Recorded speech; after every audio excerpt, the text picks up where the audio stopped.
This is Interpreting Wine host and founder Laurent Francis welcoming you to a special series celebrating the 30th anniversary of independently owned wine and spirit importer Louis Latour Agencies. Across these 5 episodes recorded in April 2020, you will spend time with 4 of their producers as well as hearing from agency senior management, discovering the diversity of producers in their portfolio, which includes interesting characters and wines from the new and old world, long-established producers as well as newer ones, and we'll go in-depth with cognac producer Frappin, a first for the podcast. To go along with this series, Louis Latour Agencies are very generously running a prize draw featuring a case of 6 wines from the series. To enter, you need to be on their mailing list before 9 a.m. on Monday the 15th of June 2020. The winner will be drawn and announced on the Louis Latour website on the afternoon of Monday 15th of June 2020. So do be sure to use the link below to sign up and for full prize draw terms and conditions.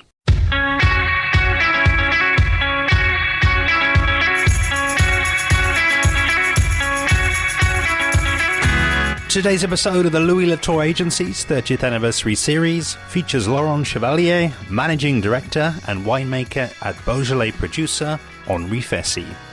Laurent provides the most in-depth coverage I've ever given to the Beaujolais region, starting first with his own origins and reflections on different experiences in winemaking, before taking us on a virtual tour of the region via its Crus and terroir. He covers the Gamay Grape that has made its home in the region, and touches on its market value and prestige over time, before bringing things back together with a virtual tour of the Henry Fessy cellar, and into the glass with 2 Crus Beaujolais he chose from their range, the Régnié 2016 and the Brouilly 2017, before looking ahead to the development of the region and the Henry Fessy brand. Enjoy! I'm Laurent Chevalier, and I'm today winemaker and manager of Maison Henry Fessy. My background, I'm 47 years old now, still young, trying. And I did all my career in winemaking and wine industry. Or wine growing. I start as a winemaker consultant in south of France, mostly in the Provence region. After that, I moved to the southwest, and I was in charge of all the winemaking of a big winery producing mostly white wine and also Armagnac and Floc de Gascogne. It was really interesting. I moved a lot at the beginning of my professional work, and after that I moved to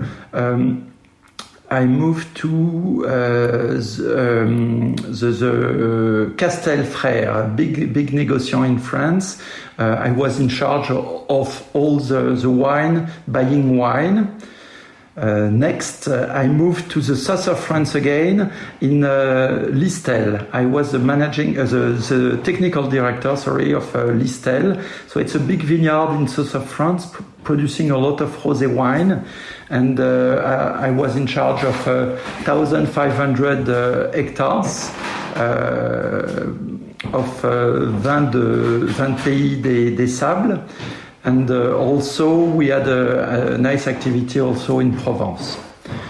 And now I'm now in charge of the winemaking and wine growing in Fessy. Fessy is a nice small négociant in Beaujolais region, and we have a really nice vineyard, close to 100 hectares now in Fessy. And just one word, how I came to wine.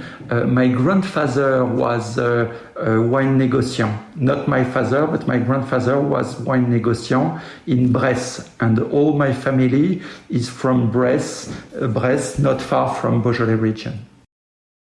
I think what would really be interesting to hear from you, Laurent, is just to get a feel for the different sizes of production that you've been involved with, because it sounds as though you've worked at multiple different levels. And maybe just encourage you to kind of also share some insight and maybe some of the learnings along the way that you've acquired from working at different scales in wine production.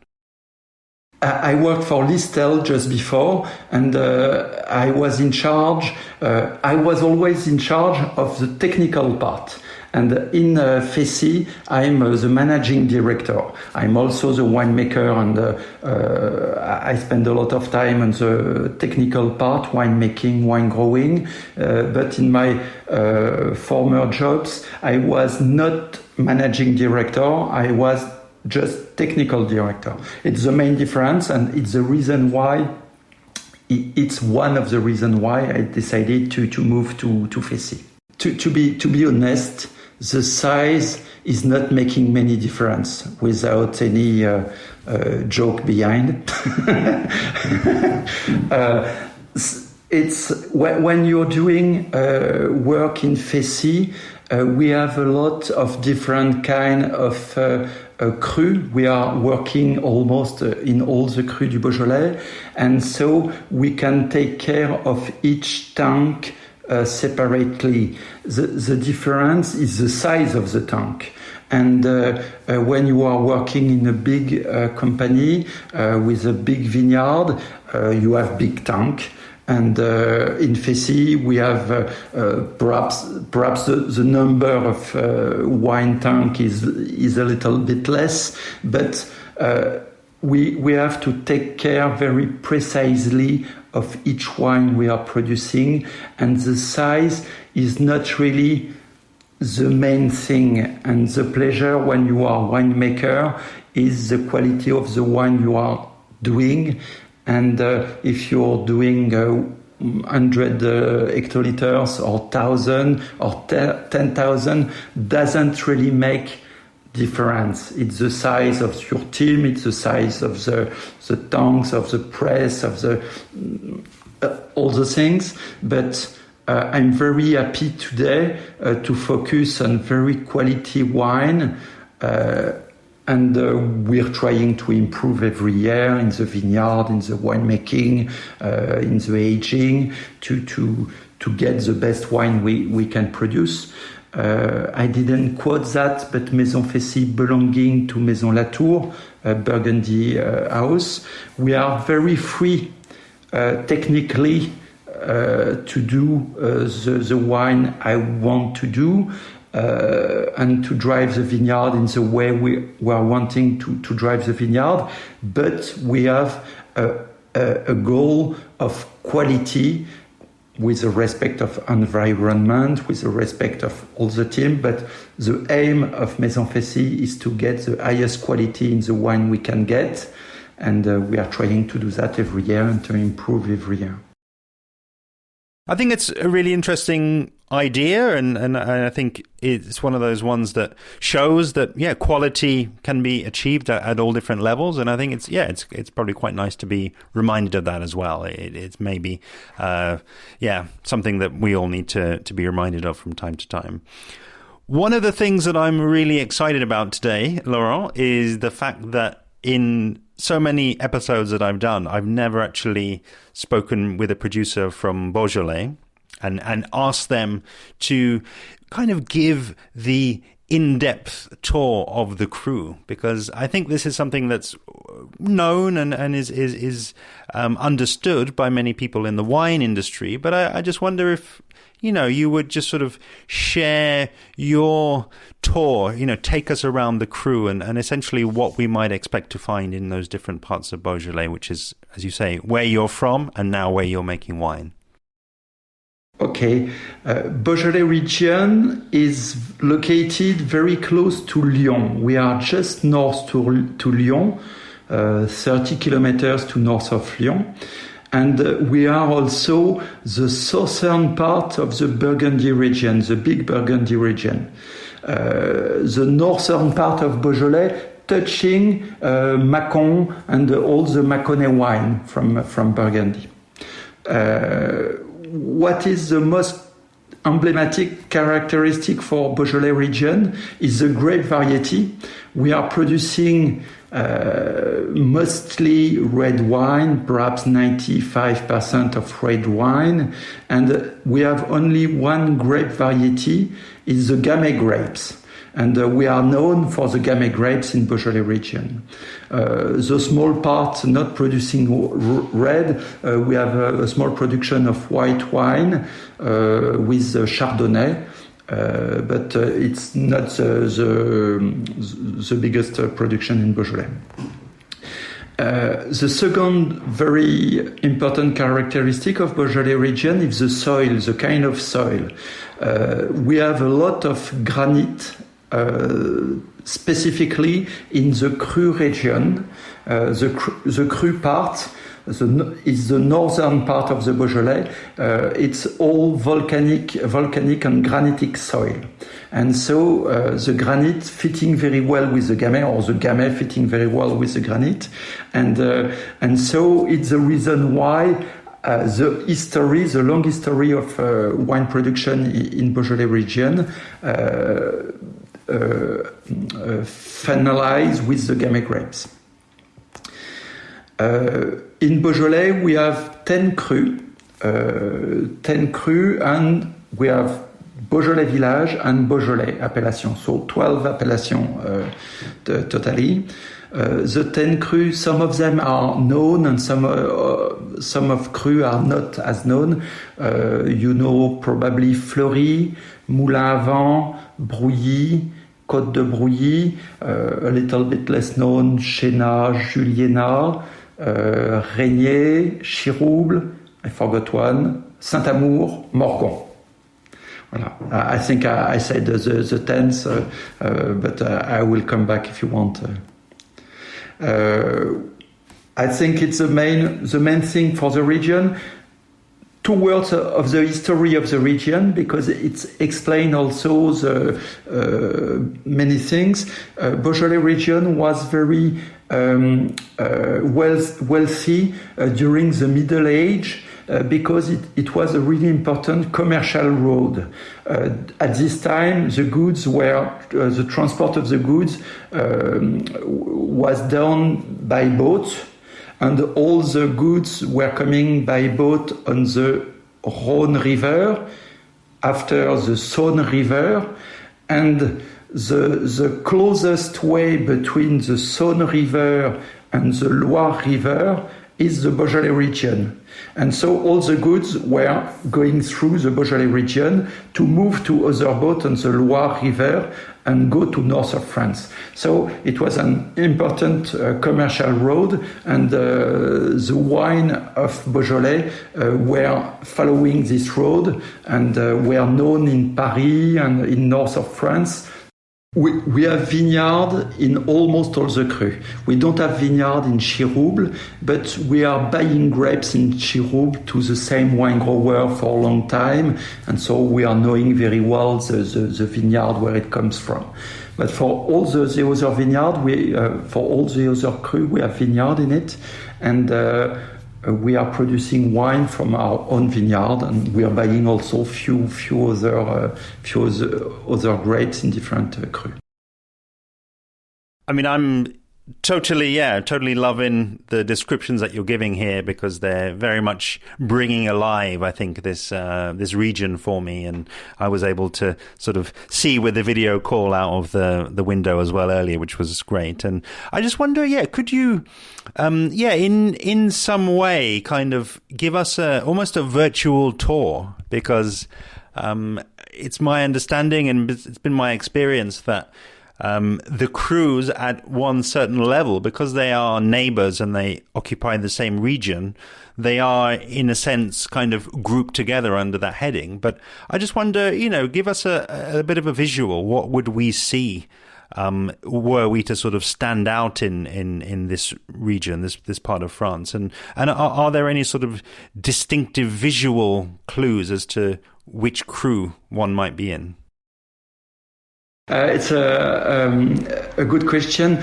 Yes, you have the 10 crus are very, very close, one each to the other one, and each cru has a specific characteristic in the wine, and these characteristics are coming mostly from the terroir of each cru. We are very close, but in each cru you have really some specificity. For example, I show you at the beginning from my office the Brouilly. Brouilly, it's a small hill, and all the hill it's a blue stone, and it's a blue stone, and the soil is totally different from the Brouilly surrounding the hill. The Brouilly, it's only granite, and the blue stone giving always to the wine some more serious tannin. The granite soil of Brouilly, you have always more roundness, more fruit, and the Côte de Brouilly is always a little bit more serious wine with a little bit more body and very elegant tannin. So it's one of example, and in each cru you have some differences giving to the wine some specificity. Chirouble is the highest cru. You have the altitude is a little bit higher, so the maturity is a little bit different. In Morgon, you have a small hill with again some blue stone inside.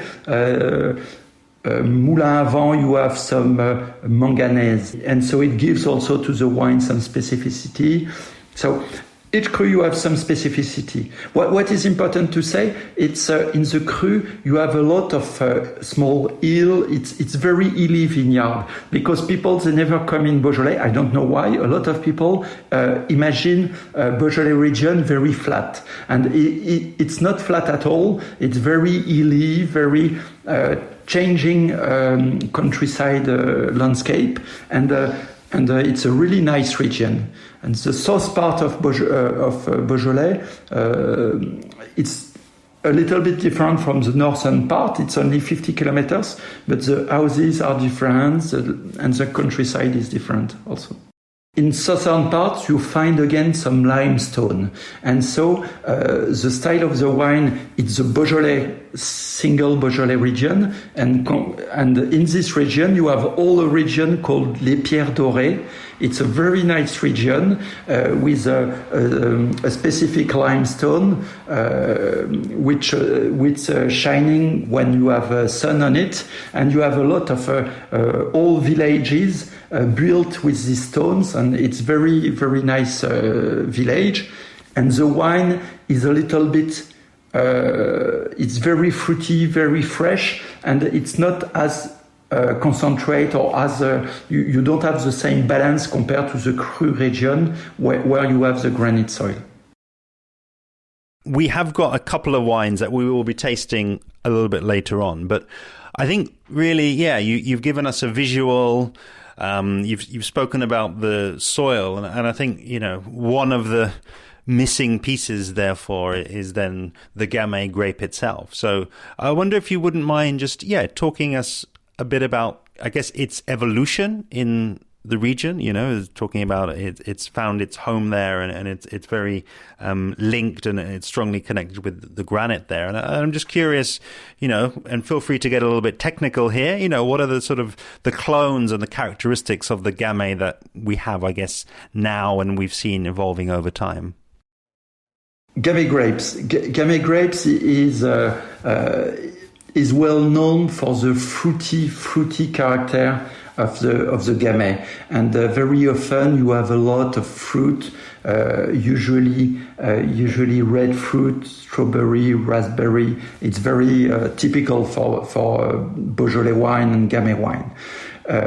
What we can say, Gamay, we know it's a cross between two grape variety, Pinot Noir and Gouais Blanc. The DNA of the Gamay shows we have two parents, Pinot Noir and Gouais Blanc. Gouais Blanc is not very known, but Pinot Noir for sure is known. And you can taste that if you have an old Gamay. When the Gamay is aging, very often the taste moving a little bit to the Burgundy wine. And sometimes if you have a 10 years, 15 years old Gamay, like Morgon especially, we say il pinote. It looks like Pinot after a few years aging. So it's funny sometimes. Gamay, what can I say? It is very typical. It's fresh, fruity wine. But when you have very sunny vintages, like we had last 10 years, we had many very, very sunny, very rich vintages. The fresh fruit of raspberry, strawberry, moving a little bit to more blackberry, blackcurrant, blackberry, and it's very interesting too to see this difference when you have a ripe vintage or a very ripe vintage. The Gamay, we have a big part of the vineyard. It's still in goblet pruning. I don't know if you see what is the goblet. It's, you still have this kind of pruning in few regions in France, but it's the old way to drive the vineyard. And we still have in Beaujolais a lot of vines in goblet with high density because of the history of the vineyard. You have small bunches, compact bunches. The berries are not very strong, so it's delicate also to drive to ripeness. But and after what we can say also is the winemaking technique. We're changing a lot last 30 years perhaps in Beaujolais region, because we are known for the carbonic maceration, and now we are not using so much this technique in Beaujolais region. The carbonic maceration started and was used a lot in the region perhaps 20 years ago or a little bit more, and now not so many people still using this technique. And so I have to explain that always to people, because people said Beaujolais, Gamay, carbonic maceration. It's really typical, and we are still learning that at school. And in reality, we are not using so many carbonic maceration. Fessy, we are not using at all carbonic maceration. We are using much more. I say traditional. When I say traditional, people think carbonic maceration. We are using a winemaking very close to the Burgundy way. We are not using pigeage. We are using more pumping over, but not pigeage. But we are putting the berries in the tank, doing some pumping over, fermentation, and after pressing the juice after 10 days of maceration. It depends of every tank. So it's no carbonic maceration for me, for Fessy. And people doing that, I think it's still for the small part we are doing in Beaujolais Nouveau. I think people still using this technology is because you can have very fruity wine with a little bit technological wine, and it's fitting well with the Beaujolais Nouveau. But we are not looking after that for all the other wine. And in the region, we are always focusing on the Crus and on the guard wine, which were a little bit forgotten. And a good story. Mr. Latour told me. Mr. Latour, the Latour company is 200 years old, and they have a lot of document for all the history. And he has a lot of document in the buying wine, and the Moulin à Vent was more expensive compared to the Burgundian wine like Pommard, like Nuit Saint-Georges. And it was only 50 years ago, 60 years ago. And we forgot that. And today the Moulin à Vent is not as expensive compared to this village of Burgundy. And we are in the region, and I am very confident that we have the quality to be at the same price or close to the same price of this kind of wine.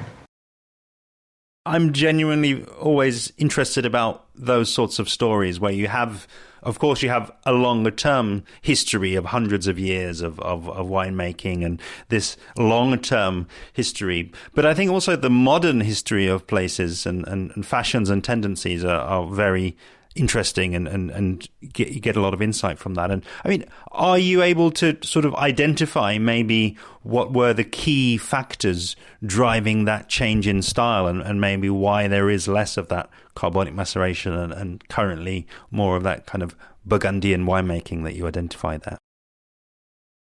It's a very difficult question, and I don't have a real good answer to that.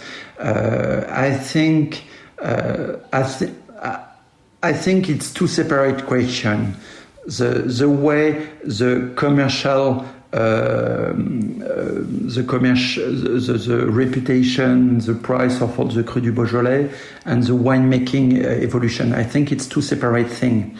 To answer to the commercial part, I don't really know. I don't really know why the evolution of the situation is like this.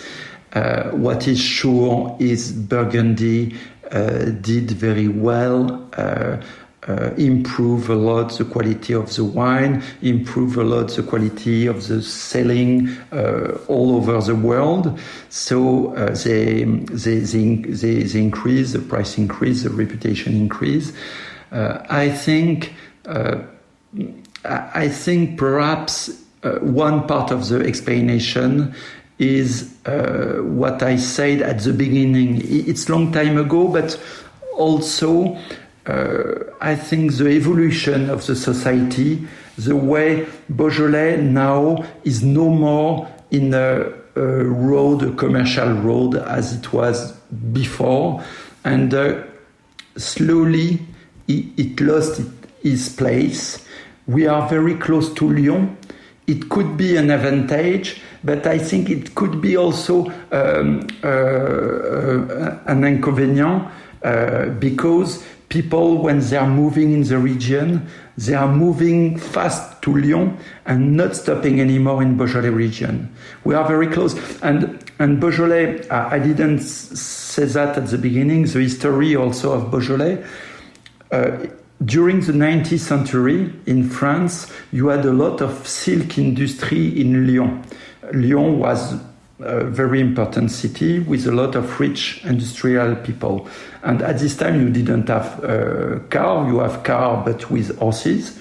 And people, all the rich people, they had a house or small chateau, big house in Beaujolais region. And all these people had some vineyard. And Beaujolais region at this time was still very famous, very known, and all the people had a good bottle on their table coming from Beaujolais. And we lost that.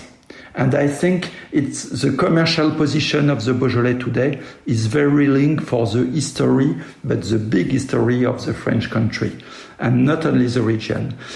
And it's not linked to the quality of the product and the quality of because we still had in Beaujolais region a good quality of product, a good. You have a lot of people, a lot of winemaker, a lot of wine grower. They are real lover of the countryside, real lover of the vineyard, and they are doing a great job.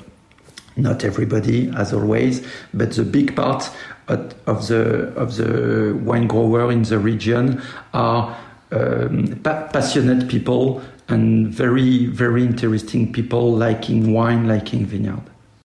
So to speak more on the style of the wine and the winemaking process, I have to speak also about the Beaujolais Nouveau, because Beaujolais Nouveau create in the region, in the big Beaujolais region, it was very good event during many years, and so a lot of people were focused on this event. And so it had a big impact on the way we are doing the wine at this time. We were still doing the Cru du Beaujolais like Cru wine, Cru style, guard wine with some aging, some winemaking. But the Beaujolais Nouveau was so big at one time, people were more focused on this. And now for 20 years, perhaps a little bit more, you have a lot of winemakers experimenting things in Beaujolais. And so you have winemaker looking after macération préfermentaire à froid. It's a cold maceration before to start the fermentation. People trying hot maceration between fermentation. People doing very long maceration. People using pigeage. People using pumping over. And you have a lot of winemaker. I think also it's linked to the commercial difficulty of the region. People are looking, and winemakers are looking to new style to be a little bit different from the neighbor and to have high quality wine. And we have also in Beaujolais a lot of people doing nature wine. You have a lot of emulation at this time in Beaujolais region, and you have a lot of people, as I said just before, doing great job in different way. And so it's fascinating because when you are tasting a Régnié, a Brouilly, when you're tasting a Brouilly from one guy to the other guy, the style is different. And so it's the reason why people doing less and less carbonic macerations. They are testing new technique, and also we are not producing so much Beaujolais Nouveau in the region. It's still a part of the production, but it's not so important, and people are still very focused on the other part of the production too. Thank you so much. I think it's just such an in-depth exploration, really, of this fascinating region, one which I haven't had the chance to visit yet. But I think it always, like wine, really, I think it's when you get people talking like this, you can go beyond the style. You can look into the longer term history, the shorter term history, the connections with Lyon. It's a fascinating history to, I think, keep in mind for anybody that gets to visit this region when everything kind of gets back to normal and we're all able to come and be together again. I've been very restrained here because I do have a couple of the bottles of the wine that we're going to be trying here on the table in front of me, and it was quite taken with the stories that you're telling. Before we do get into the glass and talk about how all of that history and all of that terroir shows up in the glass, I would really just invite you to take us really around the winery itself. So just to talk a little bit about what is Henry Fessy, what does it look like, and again, for somebody, were we to stand there in the winery and to look around, and what are the things we would sort of see and smell at this time of year, and as the cycle continues round through the year. So Maison Fessy is a middle-sized négociant company. And we have also a nice vineyard of close to 100 hectares now of vineyard. And we are very proud to get vineyard in almost all the Crus. We have vineyard in Saint-Amour, very north, and we have also vineyard in Beaujolais Village, Brouilly. We are Maison Fessy. We are located just at the bottom of the Mont Brouilly, so in the middle of the Beaujolais region, and we have from the window of my office, I have a nice view on the Brouilly vineyard. Voilà. And what is important to say is we replant a big part of our vineyard, and every year we are replanting a part of the vineyard to be able to modernize the vineyard. And mostly the main thing is we want to be the most respectful of the environment, the more sustainable. We just received 2 days ago the HVE diploma, high environment value diploma, and we are very focused on this because for us the future of the vineyard has to move to this and to the respect of the environment. So it's very important for me and for us. For the winemaking, as I said, we are trying to do our best and to propose to people the best wine we can. So you will test it and you can say, but we have a lot of nice competitor and very good competitor, but we are very happy with the quality and very proud of the quality of our product too. So the winery, we have different kind of vessels. We have some inox stainless steel tanks, but also we have concrete tanks. We are still using a lot of concrete tanks for the winemaking. And we have also few fiberglass tank. It's not so... we have few tanks like this.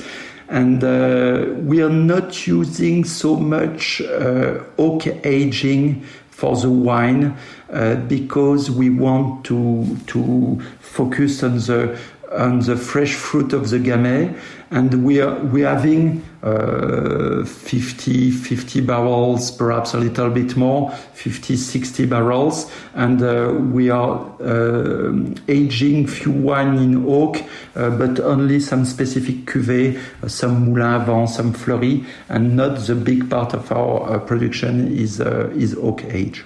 Today, in the cellar, we are working a little bit the wine. The biggest part of the work now at this time is in the vineyard.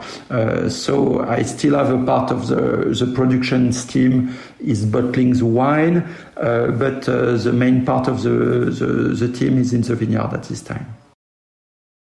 Again, really enjoying what I'm hearing here, and again, getting that virtual tour and being able to share that with the listeners. The logical place, I guess, for us to end up now is in the glass and actually talking about these two wines that you've chosen. And I'll let you introduce them one by one because, as I say, you've chosen these specifically from the range as two wines that you want to talk about and to share with the people. So over to you. Okay, the first wine I wanted to show you is the Régnié Château des Ressiers. Régnié Château des Ressiers is always one of my favorites because it's always difficult to choose one wine in all the wine you are producing. Somebody told me once it's like to choose a children between all your children. It's not so easy. But Régnié, I like to show you this wine for many reasons. First is the quality of the wine. I like it. The balance is always very nice. One of the most important things for me is Régnié is not as famous compared to the other cru. You know Fleury, you know Moulin à Vent. Régnié became a cru only in 1988. Before it was a Beaujolais village, and it was one of the best or the best Beaujolais village, and everybody wanted to get Beaujolais village Régnié. And so they worked very hard and they became a cru. And today, for me, you have a lot of very good terroir, you have a lot of very good wine grower, good winemaker, and they are all doing a lot of effort. And so the quality, the average quality of Régnié is always very nice, very good. And the price is still not as expensive compared to the other cru. And so for me, it's always a very good ratio between quality and value. And it's the reason why I start to make this cru become a very known cru. I try to. It's hard work and long time work, but I always speak about this cru every time. For Maison Fessy, we have a very nice vineyard. We have 14 hectares surrounding Le Château des Régnié. And this vineyard is, the soil is very poor, very granitic soil, very sandy soil. It's a granite, but very destroyed. And always, every year, the wine is very deep, very round, very full, very fruity. And the balance between tannin, roundness, acidity is always interesting for me. 16 vintage, between 15 and 17, was a more typical vintage for Beaujolais region. 15 and 17 were very, very ripe. And 16, we were much more on the typical balance of Beaujolais wine. You had a little bit hint of acidity at the beginning, enhances the fresh fruit. So now the wine is already 4 years old, and the wine, the freshness of the fruit evolute a little bit, changes a little bit, but you still have this balance with a hint of acidity at the beginning, and the roundness coming after balances this acidity. All this wine is unpicked. 16 was a normal crop, not a big crop, not a too low crop. It was a average crop around 40 hectoliters per hectare, not so big. In Régnié, we keep 3 hectares of old vines to put in the blend, and this vineyard is around 70 years old, so very old part. And we replant also a part of our vineyard, and now we have a few vines, 4 years, 5 years old, 6 years old, and I'm blending to keep a part of old vines and to blend with the new vines. The winemaking, we are destemming 80% of the grapes. It's unpicked, and we destemming 80% of the grapes. We keep the stem for 20%. Put all the grapes in the tanks. We're starting the fermentation in the tank. After we're controlling the temperature during all the wine, the fermentation around 26, 27, no more in the tank. And what is really important when you're doing red wine, it's true for all the red wine, not only for the Gamay, you have to taste every day to see the tannin you have in the wine, and to choose the date of separating juice and skin. What we are trying to do in Fessy is always to keep the freshness, the roundness of the wine, and we don't want to extract too much. So usually we are doing not too long maceration, around 7-8 days, usually. But when you have a very nice ripeness, a very good quality, you can go longer without trouble and without to extract too strong tannin. And 16, we decided to separate juice and skin. It was around 8-9 days, not much. We are going further with the 17 vintage, where the ripeness was very different. After that, separating juice and skin, pressing the skin, putting together the juice, finishing the fermentation, and after in concrete tank, I didn't precise, but it's a concrete tank for this wine. And after that, we are doing the malolactic and keeping the wine in tank, a rack of lees, keeping the wine in tank like this, 7-8 months, and after bottling the wine. We don't use any oak for this wine because I want to stay on the fresh fruit and not to hide the fruit. In this blend is like this we did. I love the description. I think you've given I think, yeah, an amazing technical description, but then also gone over and spoken about the style as well. And really, you've been, really speaking about the style and what people can expect. And the only thing I would really add here, I just think this is really one of those, I would call it a knockout wine, because it's just so versatile. I know, and I call these types of wines Goldilocks wines because they're just in the middle. There's not too much fruit here, but there's not too little fruit. It's not overly mineral and overly in that direction, picking up from the soil, but there's definite mineral influences here as well. The same for tannin, and I would say really the same for body, for kind of alcohol as well. It's really is one of those wines that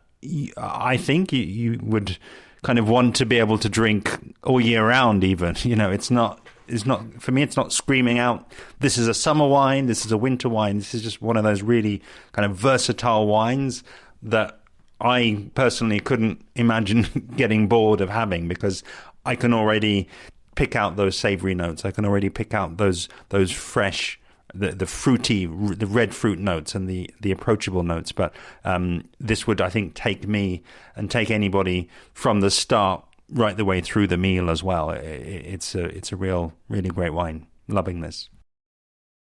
Thank you. It's exactly what we are trying to do. Is to get a pleasure wine, easy to drink wine. And when I say easy to drink, it not means simple wine. You have complexity in the wine, but it's a pleasure wine. And as you said, you can have it during summer, during winter. You can use it with many different kind of food, because it's not too strong, not too heavy. And now, after 4 years, it starts to have a little bit more complexity coming from the aging. But when it's younger, you have more fresh fruit, more red fruit, and you can keep it, you can drink it now, you can have it with Chinese food, with spicy food, you can have it with, sometimes people said when you have a fish, you don't want to put a white wine. Sometimes people prefer to get a red, and you don't know which red you can put on a fish. You can have a Régnié. It's fruity, not too heavy, fitting well with plenty of different kind of food, and often as well you don't have too many. It's not too strong in alcohol. Not always the case, because we had some very sunny vintages, but the style of the Cru du Beaujolais wine, especially the Régnié one, and what we are trying to do in Fessy is exactly that. It's pleasure wine, pleasant wine, and not. But in a good way, in a good meaning way, not simple. Brouilly is the second wine I selected because Maison Fessy is known for the Brouilly. We are staying in the Brouilly, just at the bottom of the Mont Brouilly, and the Fessy family, Henry Fessy, just before me, was in charge of the company, and we were famous with this wine, especially in Paris. We're selling a lot of Brouilly, and Brouilly was the wine, is still a little bit the wine in Paris for the brasserie. We're selling a lot of Brouilly everywhere in the world, and for me it's very representative for what we are doing in Fessy. It's once again very round wine, very pleasure wine. What I wanted to say, the differences between the wine we are producing coming at first from the terroir. What I'm trying to do as a winemaker is to do the less thing I can on the grapes. The wine should express the quality of the grapes and the quality of the terroir. And so the wine growing first, the wine making secondly, the wine aging is very close in every wine we are producing. The difference coming from the date, from the terroir first, and the date we will separate juice and skin. As I said, I'm tasting every day during the winemaking, and I will select the date when I think the wine, the tannin, the concentration is perfect. And so the less thing I'm doing on the wine, the happiest I am. And it's not leisureness, it's only respect of the wine, of the grapes, of the terroir.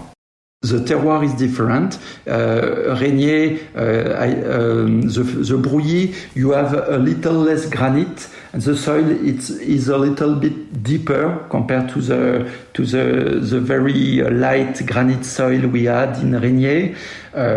You still have granite in the soil, but deeper in the soil. You have some clay, a little bit more clay in the granite part. In Brouilly.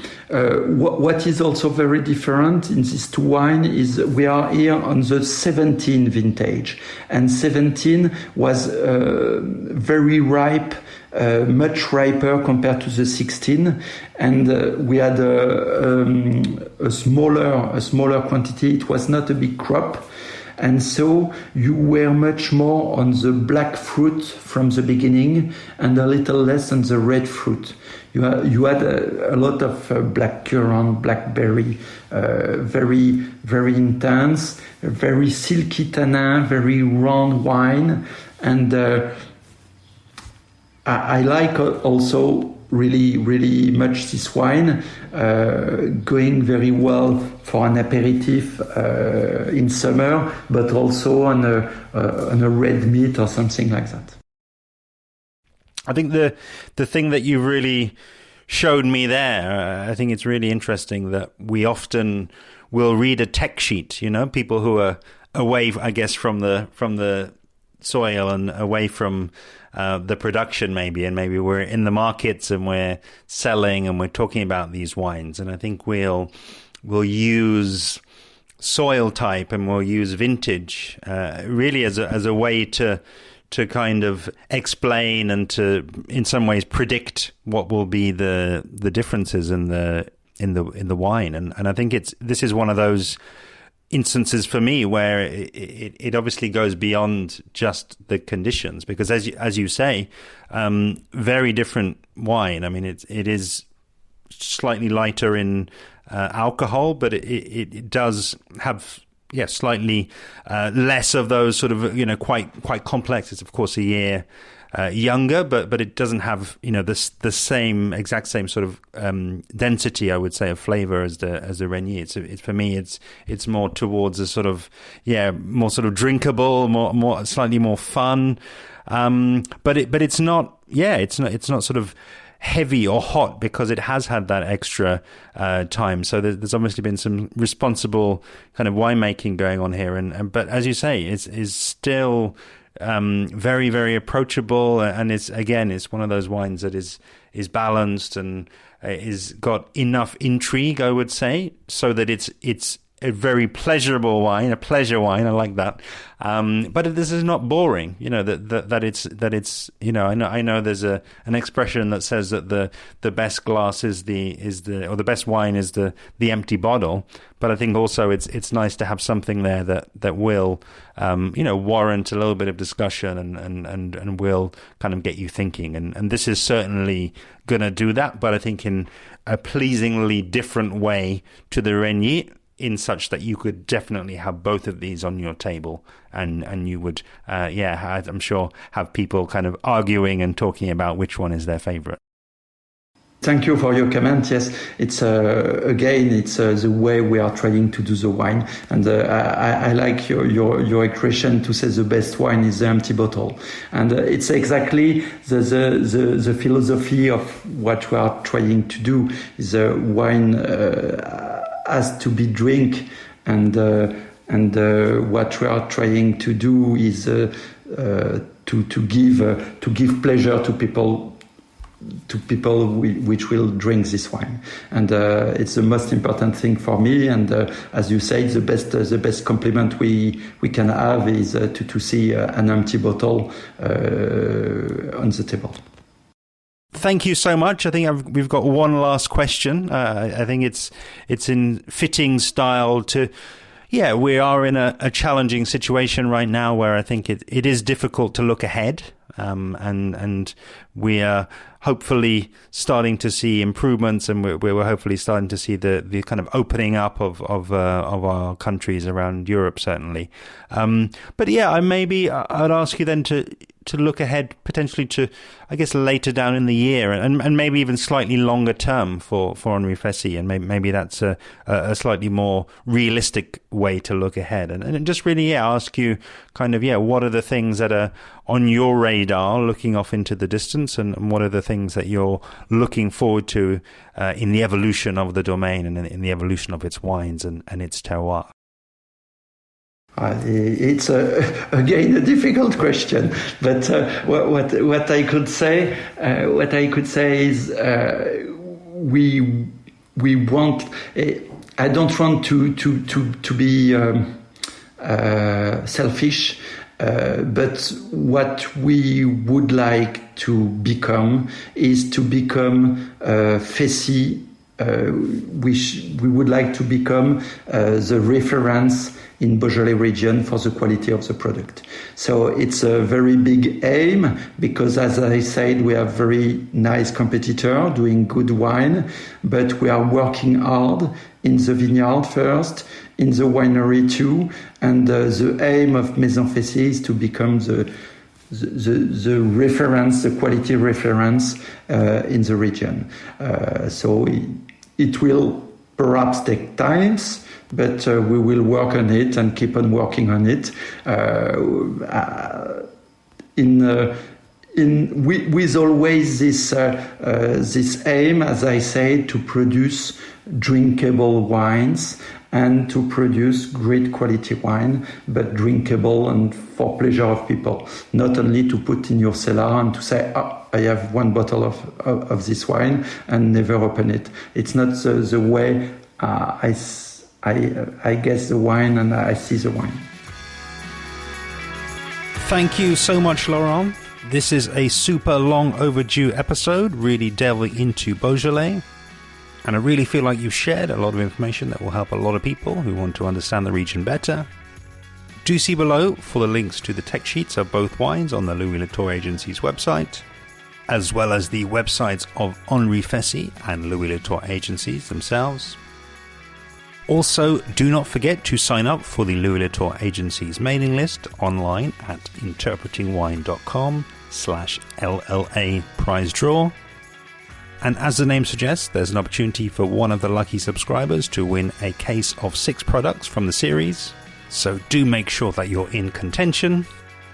In the next episode of the Louis Latour Agency's 30th anniversary series, in episode 410, I'll be taking a deep dive into New Zealand with producer Steve Smith, MW. To subscribe to the podcast and to learn more about potentially sponsoring a series of your own, do head to interpretingwine.com. And of course, if you're not already, I would love to have you following along with me on social media, where I'm at Interpreting Wine on Instagram and Facebook, at Wine Podcast on Twitter, and email hello@interpretingwine.com. See you next time.